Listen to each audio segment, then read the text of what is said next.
এখানে ফাঁকে দিয়া বলতাছি, যারা উলামায়ে কমিয়াকে দেখলে মুখটারে তিনটা বাঙ্গা দিয়ে ভিসে নাও গা। এই যে আলিয়া মাদ্রাসা বদনাম না, এটা কিন্তু ইংরেজের প্রতিষ্ঠিত। যখন 1947 সালে দেশ ভাগাভাগি হয়, দুইটা ভাগে ইন্ডিয়া পাকিস্তান, তো পাকিস্তান দুই ভূখণ্ডে, পূর্ব পাকিস্তান পশ্চিম পাকিস্তান। এখন মাদ্রাসা বইরা গেছে হিন্দুস্তানে, কলকাতা আলিয়া মাদ্রাসা। 47-এর পরে পরামর্শের মাধ্যমে ঢাকায় স্থানান্তরিত করা হয়েছে, নাম দেওয়া হয়েছে ঢাকা আলিয়া মাদ্রাসা। বলেন না সুবহানাল্লাহ। হ্যাঁ, যাই হোক, 57-র পরের 2 মিনিটের ঘটনা বলতেছি। 14,000 আলেমকে ফাঁসিতে ঝুলিয়ে গুলি মেরে আগুনে পুড়িয়ে শহীদ করা হয়েছিল।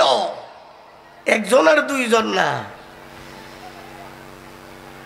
দিল্লির একটা জায়গা আছে চাঁদনি চৌক, চৌরাস্তার মুখ, খুব চমৎকার একটা জায়গা। ওখান থেকে আরেকটা জায়গা আছে খাইবার, দূরত্ব 14 মাইল।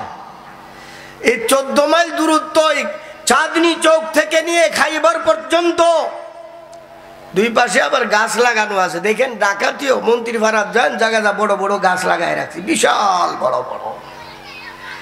চাঁদনি চৌক থেকে নিয়ে খাইবার পর্যন্ত 14 মাইল দূরত্ব। রাস্তার দুই পাশে বড় বড় বৃক্ষরাজি ছিল, এমন কোন গাছ ছিল না যে গাছের ডালাগুলোতে উলামায়ে কেরামের লাশ গর্দান ঝুলে না রয়েছিল। এ কমিওয়ালার একটু শুনো। এখন কমিরারে 3টা ব্যাঙ্গা দিয়া তোমরা হিসাব করে দেখো, ভালোভাবে ভালোভাবে হিসাব করে চিন্তা ভাবনা করো। যাই হোক, 350 কোরআন শরীফ একসাথে করে আগুন দ্বারা জ্বালিয়ে দেওয়া হয়েছে। ইংরেজের উদ্দেশ্য, এখন যেহেতু সুযোগ হয়েছে, এই ভারতে মুসলমানের গন্ধ যাতে না থাকে। আগে আসেন মিস্টার টমসন, তার বইয়ে লেখেন, আমার যুদ্ধ চলাকালীন আমার দায়িত্ব ছিল দিল্লির এক নির্জন স্থানে তাবু গায়রা রাখছে আর কি, জায়গা জায়গা জায়গা জায়গা।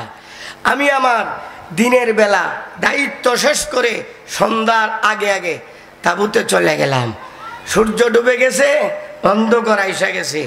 আমি তাবুতে যাওয়ার পরে আমার নাকে মানুষ পুরা গন্ধ আসতেছে, যে কোথাও মানুষ পুড়তেছে।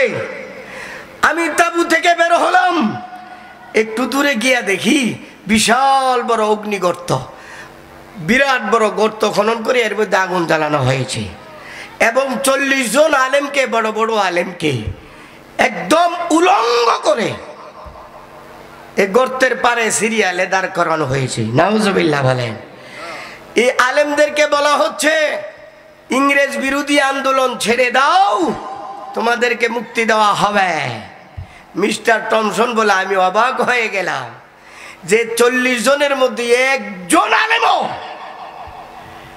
তারা তাদের মিশন থেকে পিছপা হননি, বরং এই কথা বলছে যে আমাদের দেশ, এদেশ থেকে ইংরেজকে বিতাড়িত করার জন্য যা যা করতে হয় করব, জীবন দিতে হয় জীবন দেব, আমাদেরকে আগুনে ফেলিয়ে দাও, এটা পরবর্তী প্রজন্মের জন্য পথ প্রদর্শক হয়ে যাবে। আমরা বিতাড়িত করতে পারি না, আমাদের পরবর্তী প্রজন্ম তোমাদেরকে চাবুক মেরে মেরে ভারত থেকে বিতাড়িত করা হবে। আলহামদুলিল্লাহ, পরবর্তীতে বাইরে সিনিয়রা না থাকতে পারছে। মিস্টার টমসন বলতেছে, আমি আশ্চর্য হয়ে গেলাম, 40 জন আলেমের মধ্যে একজন আলেম তার মিশন থেকে পিছপা নেই। যাই হোক, শেষের দিকে চলে যাচ্ছি বাজার। মাদ্রাসা এমন হইতেইব যে মাদ্রাসা সরকারের কোনো হস্তক্ষেপ থাকবে না। আরে আল্লাহর বান্দা, দেখেনি তো কিছুদিন আগে ইসকনের ব্যাপারে একটা মিছিল হয়েছেন আমাদের এখানে, বেলাবর হয়েছেন, বেলাবরতে ডবল হয়েছে নারায়ণপুর। তো আমি এক বুজুর্গ করে ফোন দিছি, আলেম আমার সাথী ভাই, মিছিলে কর হুজুর জানেন না এখন যে কঠিন করছে, রাজনৈতিক দলের তো যাওয়া নিষেধ, কোনো আন্দোলনে কোনো মিটিং মিছিলে গেলে চাকরি দেবো গা। ভালোভাবে শুনো, চাকরিতে যারা সরকারি চাকরি করে জিজ্ঞেস করে দেখেন, তাদেরকে জিজ্ঞেস করেন। তাহলে এমন যদি হয় তা আন্দোলন করবো কারা, জোরাবার করবো কে? এই জন্য শাহ হজরত রশিদ আহমদ গঙ্গোহী কাসেম নানুতুবি সিদ্ধান্ত করে 1866 খ্রিস্টাব্দে, এখন কই 1866 আর কই 1781, হিসাব করে দেখেন প্রায় 80 বছরের বেশ কম। 1866 খ্রিস্টাব্দে 30 মে 15 মুহররম 1283 হিজরি সনে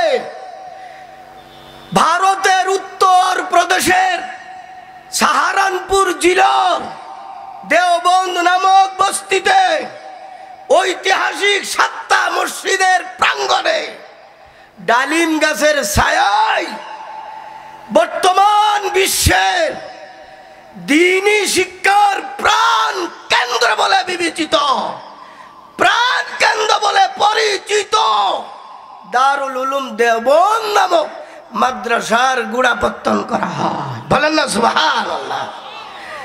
বর্তমানে সারা দেশের, সারা দুনিয়ার যত কওমি মাদ্রাসা আছে, এই কওমি মাদ্রাসাগুলো মূলত দারুল উলুম দেওবন্দ মাদ্রাসার ওই শাখা এবং রুহানি সন্তান। এতটুকু কথা বুঝাইতে পারছি। এখন আসেন, এই মাদ্রাসা পরিচালনা করবে কওমিওয়ালারা।